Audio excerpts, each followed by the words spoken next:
ลุยน่ายังมันนี่นะ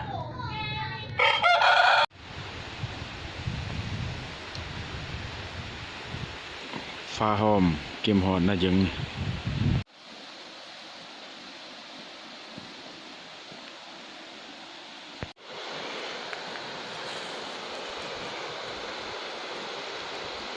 เสือดีอยู่น้ำมันนี่นะ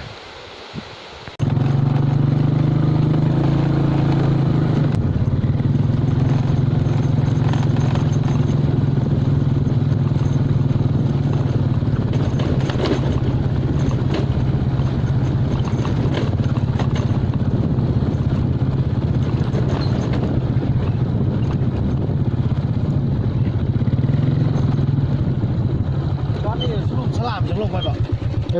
เนาะ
เฮียงไดเมอร์นี่เนาะ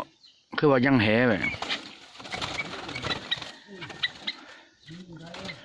นกควกนะถือนี่มันถือเกมเราเนี่ยถือนี่นะ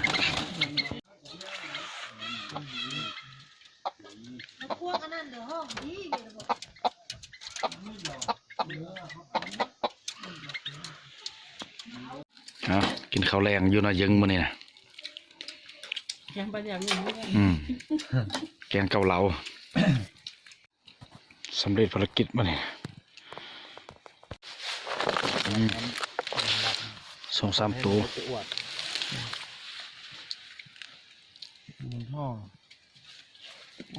เส้นอุ้มเหรียญแทนหน่อยคนปลานอนอยู่บนคนปลาเบิ่งอันนี้มีเบิ่งคือนี่ดอกบาทจัดอยู่บนตรงนั้นไอ้เกาลูวันเนาะข้าวโรเฮียแห้งวันนอนไปกันสิไปติดดุมงับว้าหมื่นหลายทางครับ